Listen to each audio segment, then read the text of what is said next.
satu itu laut. Bayangkan pagi tanpa hutan. Udara tetap ada, langit tetap biru, tapi hujan tak kunjung datang. Di sebuah ruangan seminar, satu kalimat meluncur, tenang, yakin, dan memicu kegaduhan nasional. Paru-paru dunia itu bukan hutan, penyumbang oksigen terbesar itu laut. Kalimat itu bukan sekedar pernyataan ilmiah, ia adalah pemantik. Ia memecah keyakinan lama, dan seperti api kecil di musim kemarau, ia cepat membesar di media sosial. Hari ini kita tidak sekedar bertanya, siapa yang paling banyak menghasilkan oksigen? Kita bertanya, apa yang sedang dipertaruhkan ketika sains diucapkan oleh kekuasaan?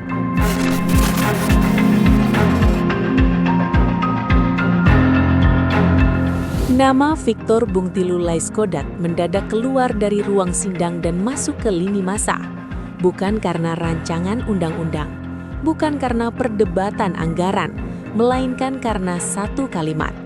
Pendek, tegas, dan dilontarkan dengan keyakinan penuh yang mengguncang narasi lama tentang bumi. Dalam sebuah forum ilmiah yang seharusnya tenang, Victor berbicara seperti politisi yang tahu efek suaranya. Ia tidak sekedar menyampaikan data, ia membongkar simbol. Paru-paru dunia itu bukan hutan. Kalimat itu bekerja seperti saklar. Ia mematikan satu keyakinan lama dan menyalakan perdebatan baru, tanpa aba-aba.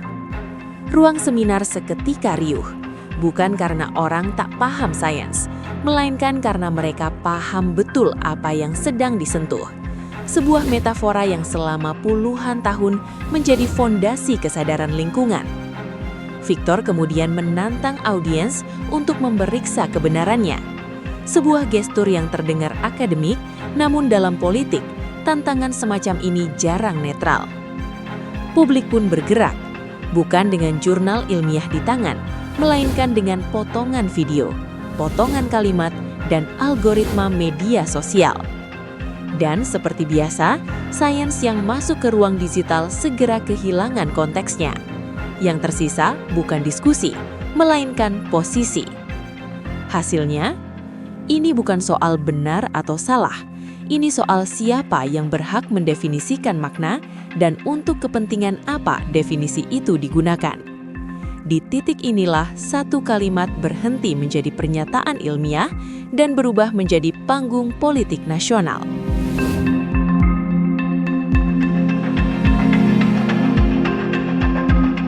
Mari berhenti sejenak dari emosi, masuk ke wilayah data. Secara ilmiah, Victor Bungtilu Laiskodat tidak sepenuhnya keliru. Dan pengakuan ini penting karena justru disinilah ketegangan bermula. Lembaga sains yang nyaris tak tersentuh politik, NASA, NOAA, hingga Scripps Institution of Oceanography telah lama mencatat satu fakta mendasar. Sekitar setengah oksigen di atmosfer bumi diproduksi oleh laut. Fitoplankton, alga, dan mikroorganisme fotosintetik menjadi aktor utamanya. Dalam sejumlah riset global, angka itu bahkan melonjak hingga 70–80%, tergantung pendekatan perhitungan produktivitas fotosintesis berfih. Artinya, separuh napas yang kita hirup hari ini bisa jadi berasal dari samudra ribuan kilometer jauhnya. Fitoplankton, makhluk mikroskopis yang nyaris tak pernah masuk buku pelajaran populer, adalah pabrik oksigen raksasa bumi. Tak berpagar, tak berpeta, tak berkampanye. Mereka bekerja dalam diam, di bawah permukaan laut, tanpa spanduk, tanpa konferensi pers, tanpa sorotan kamera. Dan justru karena itu, fakta ini kerap terasa asing bagi kesadaran publik. Namun, disinilah cerita mulai berbelok. Karena dalam politik, fakta tidak pernah berdiri sendiri. Ia selalu datang membawa konteks atau sengaja dilepaskan darinya. Mengatakan laut adalah produsen oksigen terbesar memang benar secara ilmiah. Tetapi ketika kebenaran itu diucapkan di ruang kekuasaan, pertanyaan berikutnya bukan lagi apa yang benar, melainkan untuk tujuan apa kebenaran itu ditonjolkan. Di titik inilah, sains berhenti menjadi penjelasan. dan mulai berpotensi menjadi alat legitimasi. Dan dari sinilah, perdebatan tentang hutan tidak lagi soal angka, melainkan soal makna yang sengaja dikecilkan.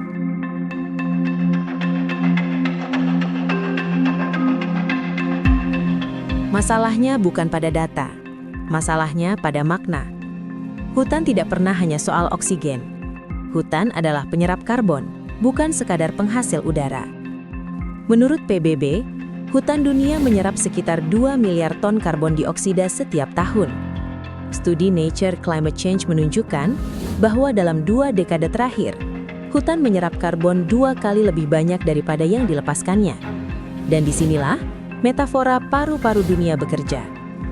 Paru-paru manusia tidak menciptakan oksigen.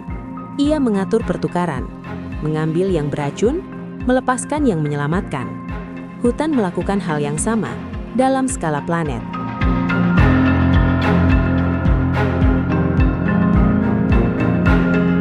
Ada fungsi lain yang jarang dibicarakan, namun krusial. Hutan menyimpan awan. Melalui proses evapotranspirasi, pepohonan melepaskan uap air ke atmosfer. Uap itu naik, mengembun, menjadi awan, lalu hujan. Ketika hutan hilang, awan ikut pergi. Penelitian Clausen dan kawan-kawan menunjukkan bahwa berkurangnya vegetasi menyebabkan penurunan hujan drastis. Stahl menemukan bahwa fragmentasi hutan tropis melemahkan pembentukan awan. Marengo mencatat Amazon kini semakin kering. Dan studi terbaru Chadwick menegaskan, kehilangan hutan membuat atmosfer makin sulit membentuk hujan. Tanpa hutan, tanah retak, pertanian terganggu, kebakaran menjadi rutinitas. Ini bukan teori, ini sedang terjadi.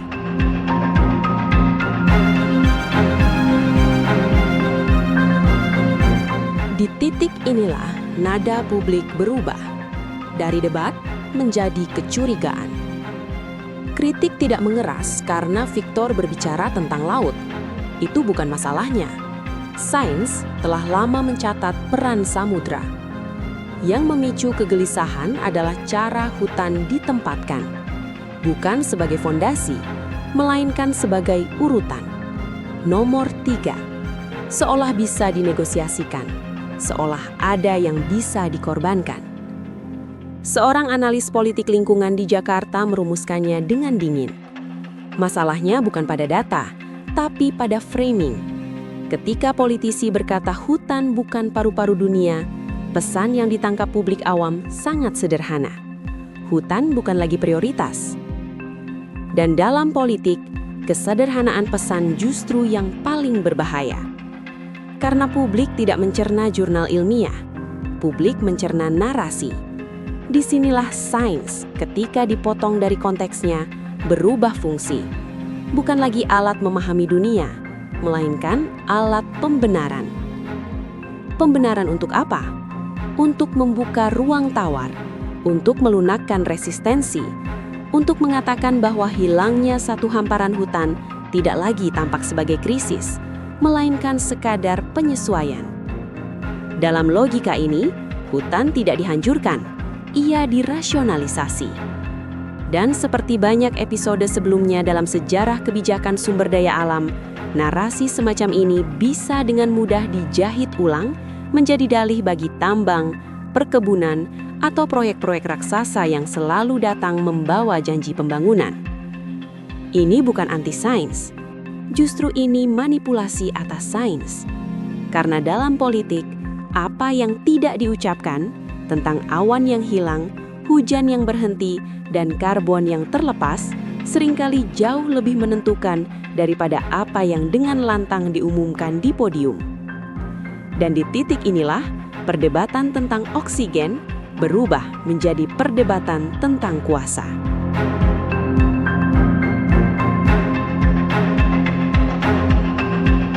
Pernyataan Victor tentang mencairnya es kutub yang disebut akan menambah oksigen justru menuai kritik keras. Secara ilmiah, pemanasan laut justru berpotensi menurunkan produksi oksigen.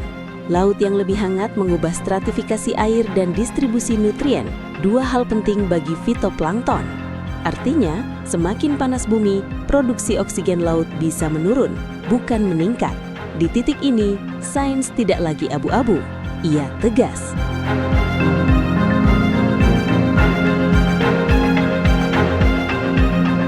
Maka publik pun terbelah. Satu kubu menyebut ini edukasi sains yang selama ini terabaikan. Kubu lain melihatnya sebagai pengaburan makna yang berbahaya. Namun, bumi tidak memilih kubu. Ia hanya merespons tindakan. Data Global Forest Watch mencatat, tahun 2024, dunia kehilangan 16,6 juta hektar hutan hujan tropis. Amazon kehilangan sekitar 17% hutannya dalam 50 tahun terakhir. Dan setiap hektar yang hilang bukan hanya pohon, melainkan awan, hujan, dan masa depan.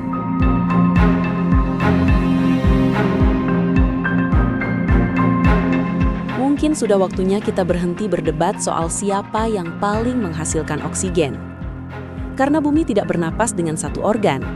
Laut, hutan, atmosfer, tanah, semuanya bekerja bersama. Merusak satu, melemahkan yang lain.